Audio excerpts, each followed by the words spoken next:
Bonsoir chers amis, comment allez-vous? Et le début de la semaine, j'espère que tout va bien chez vous. Moi c'est Béitien Namang, je suis entrepreneur au Togo depuis 24 ans. Je viens par cette chaîne partager mes expériences et mon vécu quotidien et donner des idées à tous les entrepreneurs débutants et aspirants. Aujourd'hui, nous allons parler d'un conseil pour un entrepreneur débutant. Comment s'y prendre? À premier abord, je pense que pour rentrer dans l'entrepreneuriat, il faut d'abord que l'entrepreneur ou le jeune ou soit la personne qui veut se lancer choisisse un domaine dans lequel il aimerait intervenir. Quel est le domaine qui le passionne? C'est l'agriculture, c'est la mode, c'est la vente de marchandises, de quincaillerie, d'électroménager, je sais pas moi, dans l'alimentaire, il y a plusieurs. Donc, quand vous n'êtes pas passionné dans un domaine donné et que vous dites que dans ce domaine on fait de l'argent, par exemple on dit on fait de l'argent dans la crypto-monnaie, bon, je me lance dans la crypto-monnaie, mais je ne suis pas passionné. À un moment donné, vous allez vous lasser. Vous allez faire des formations, tout ça, mais après vous ne pourrez pas continuer. Donc, la passion est très importante. Il faut aimer ce qu'on aime et ce qu'on a envie d'investir dans cela. C'est très important. Il faudra aussi faire des recherches bien approfondies dans votre domaine, voir quelles sont les difficultés, les concurrents, les personnes sur lesquelles, les fournisseurs, le marché en lui-même, est-ce que les porteurs. Il faut aussi voir souvent l'environnement, parce que l'environnement, il y a des trucs qui peuvent marcher peut-être à la capitale, mais dans un espace rural, mais qui n'aboutit pas.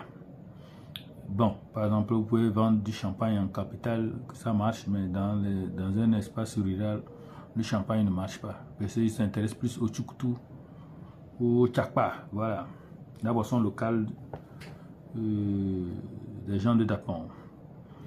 Maintenant, on dit souvent aussi, il faut élaborer un business plan. Tout le monde n'élabore pas un business plan avant de l'entrer dans son business ou dans une activité qui l'intéresse. Mais pour ceux qui veulent vraiment être un peu, on appelle ça, plus protocolaire, il faut vraiment un business plan. Il faut arriver aussi à faire voir dans mon secteur d'activité, est-ce que je peux mettre en place un réseau? Je peux trouver les personnes adéquates pour m'accompagner, des personnes qui sont déjà dans le secteur, qui peuvent m'instruire, comme ça. Trouver de bons mentors, des gens qui sont déjà anciens dans ce milieu, trouver des personnes sur qui pouvoir s'épauler, trouver des financiers, des parents qui ont un peu les moyens, qui peuvent vous accompagner. Il faut un bon réseau. Trouver aussi des marchés, parce que si vous voulez rentrer dans le monde du BTP, allez chercher des marchés. Si vous n'avez pas quelqu'un qui peut vous donner des marchés, ça ne servira à rien de rentrer dans ce secteur. Il faut aussi être très persévérant parce que dans les premières années, il y a aussi ce que nous appelons le brûlis. Vous allez voir, ça monte très fort, après ça redescend. Donc il ne faut pas que vous lâchez prise, il faut être très résilient parce qu'il faudrait avoir la persévérance parce qu'il y aura des périodes difficiles, il y aura des périodes où il y aura la vache à lait, vous allez faire de bons chiffres, il y aura des moments où vous ne ferez même pas de chiffres aussi. Donc il faudra payer les charges, tout ça là, il faut tenir. Il faut aussi que vous ayez toujours l'idée sur les clients. C'est-à-dire le business que je fais, ou soit le service que je produis, est-ce que ça satisfait bien mes clients? C'est très important parce que si vous n'arrivez pas à satisfaire vos clients, dans le long terme, votre entreprise va faire capote. Vous vendez par exemple dans l'alimentation.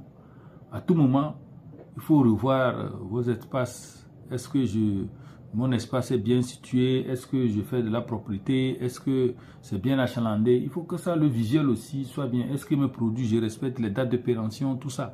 Il faut penser tout le temps vendre un produit de qualité à vos clients.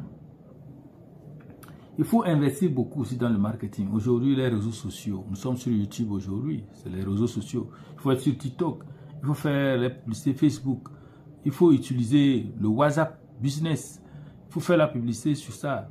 Beaucoup de gens, leur WhatsApp Business, c'est seulement pour envoyer des messages à leur amoureux. Oh non, moi, c'est pas ça. Le WhatsApp Business, c'est fait pour faire du business. Il faut avoir un bon, et en quelque sorte, vos produits bien référencés sur votre WhatsApp Business, que ce soit vraiment élégant. Quand quelqu'un veut venir sur votre boutique, c'est comme un site. Il doit avoir un ensemble de produits, de services bien structurés avec des prix. Et si un truc l'intéresse, il vous écrit directement. Il faut savoir partager ces liens aussi. On fera des formations dans ce sens. Il faut rester fidèle à ses valeurs.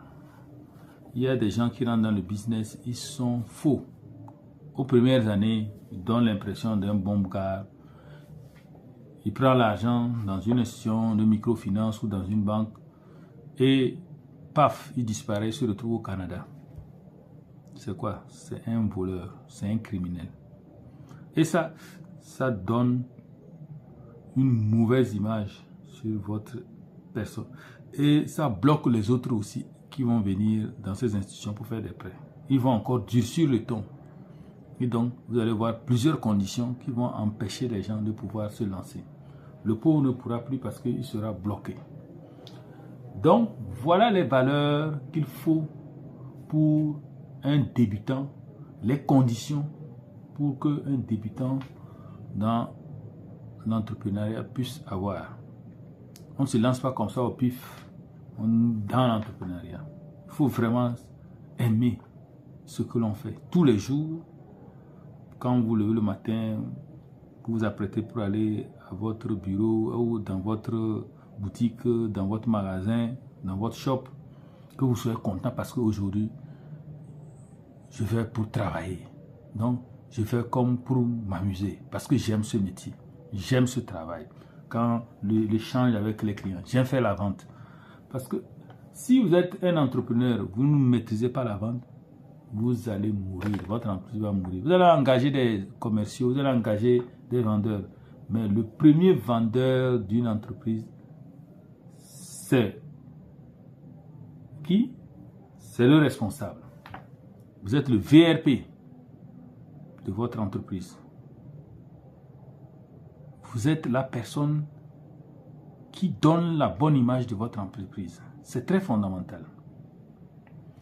Sur ce, je vous dis de passer une bonne semaine. Je vais revenir sur un autre point tout à l'heure. Restez sur la chaîne BTM Business Motivation pour plus de partage d'idées qui nous amènera tous à un succès. Merci.